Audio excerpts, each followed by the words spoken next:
What is going on, YouTube people? It's the end of the month. That means it's time to look back over the previous 30 days. And boy, oh boy, the Charizards continue to head to zero. It has not been a pretty 30 days for the old Pokemon sealed hoarders out there as things continue to normalize a bit, shall we say. It's not like everything's going, we're being a little clickbaity here. It's not like going to 0-0, but we are still definitely in the throes of a correction period where prices continue to stabilize, things continue to level out a little bit, and we still don't really know where the floor is. You know, there are some concerning signs in regards to, or rumors rather, in regards to reprints for stuff coming at the beginning of the year that a lot of folks have been talking about, but no one really knows that. That's just all guesses and speculation. What we do know is things are continuing to slow. I have a few slides pulled up here. We are in Market Movers, link in the description down below if you want to play around with your own versions of charts and graphs. And we're looking back at the last 30 days. First up, Sword and Shield era. I'm just going to do a quick scroll through here. We have from most expensive to least expensive, as we've done on the channel for a while now. Just scrolling down, a couple things I want to pay attention to first. This is the price change column here. What we see moving through here is pretty much all red. And these are things that there are no issues in regards to reprints. This stuff is well out of print, and it continues to pull back. We're seeing, let's see here, anywhere from 15 to 20% drops, depending on the set, with some being a little bit lower, some being higher. We do have a few slightly ticking up, but for the most part, I would wager if you average these out, it would probably be like 15 to 20% across the board on Sword to Shield era stuff, maybe even closer to 20% than 15 in the red going down over the last 30 days. The other concerning, and it's a little less concerning on Sword and Shield, this is another one that I like to pay attention to. It's this volume percentage change column. This is essentially showing you how much is sold compared to the previous 30 days. And a lot of that is in the red as well. So what that's telling you is there are not people sitting here flocking in, waiting to scoop this stuff up. Buyers are not outnumbering sellers. And supply continues to outweigh demand, pulling things in this downward spiral that we've been on. Or in all honesty, this is a well overdue correction that is needed to happen. Let's switch over and look at Sword and Shield. I'm sorry, Scarlet and Violet, because it does look a little bit different. On the price change side, we do see a little bit more green than red, and the red that we see is not as aggressive. Most of these are in the, let's see if we probably put these all together, maybe 8% down across the board with a few ticking up. Destined Rivals basically flat, Twilight and Obsidian slightly up. But for the most part, everything else is down ever so slightly. But not as extreme as the Sword and Shield stuff was. Now, Sword and Shield got pumped way higher because it was older, out of print product, less of it in theory available on the market. Those prices rose a lot higher, so they have more room to fall. Most of these boxes have been sitting in the $200 to $300 range, give or take.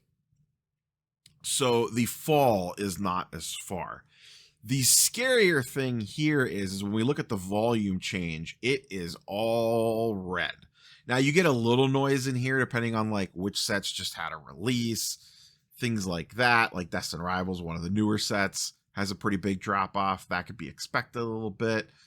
But generally speaking, this is all in the red. There is no green on the volume change. So there are less boxes being sold the last 30 days. So essentially in November, the volume on boxes selling is way less than the previous month in October. And once again, that checks out. There is more supply hitting the market. There are less buyers there sitting, waiting to spend their money, and the prices are continuing to fall as sellers outweigh the buyers. And until things level out, we are still going to see this continue. Let's look at Mega. Now, these ones, I don't want to put any stock really into the volume change percentage.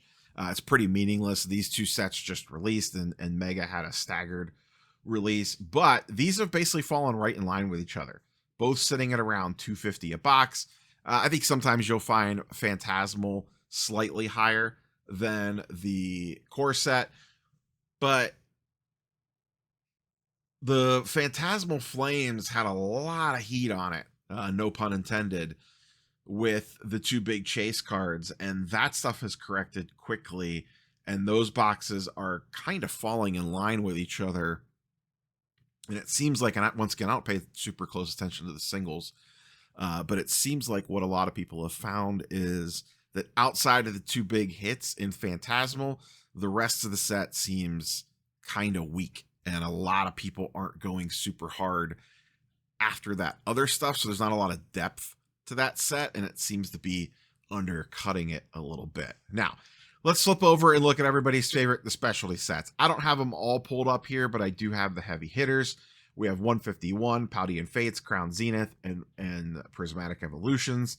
And I do have this including regular ETBs and Pokemon Center ETBs. So let's scroll through these ones. The Pokemon Center ETBs kind of filter through the top because they are the most expensive. 151 down slightly, Fates basically flat, Crown Zenith basically flat, and Prismatic Evolutions down slightly. So those are the four PC ETBs. The prices have stayed relatively flat. The volume has dipped significantly. Now, in the case of these, you could theorize there's less out on the market just in general because they're PC ETBs. So maybe that's helping the prices hold up a little bit better. Or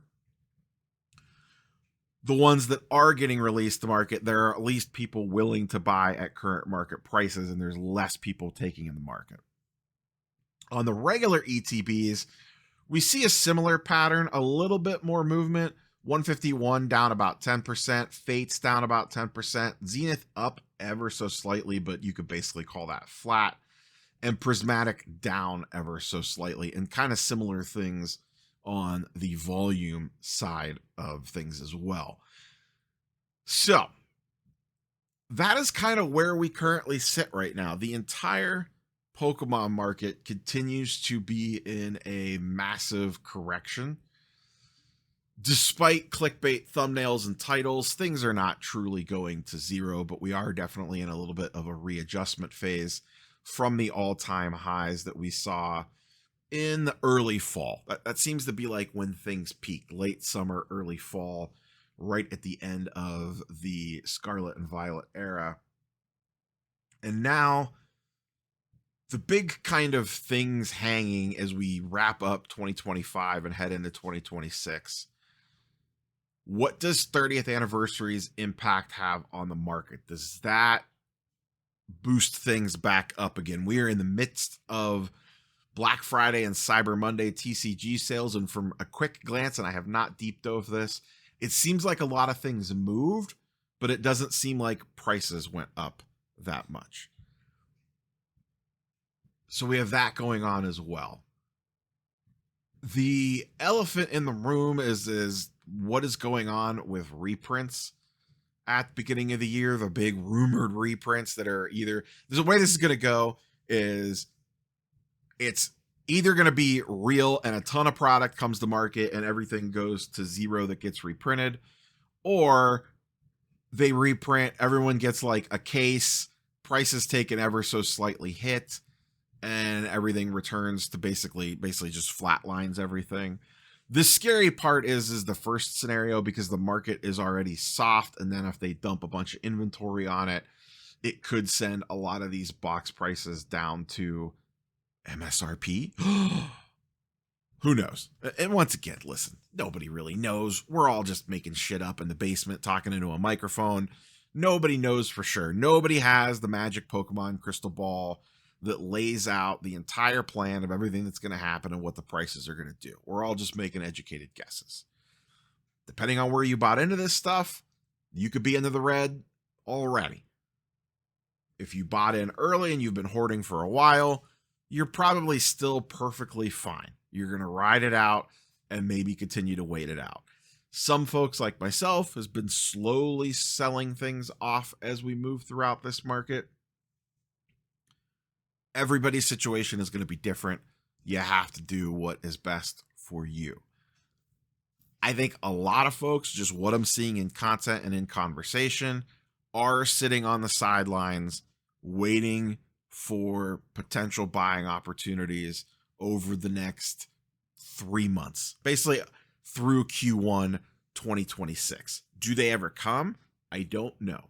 There is a chance that you look back at these prices in a year, 5 years, 3 years, and you're like, man, why weren't we buying more? There's also a chance you could be saying, oh my God, I bought all this stuff in late 2025. I've been holding it for 3 years and the prices haven't moved at all. That's in play as well. It's cardboard, people. Keep that in mind when you're buying into it. That's all I got. Catch you boys and girls in the next one. Peace.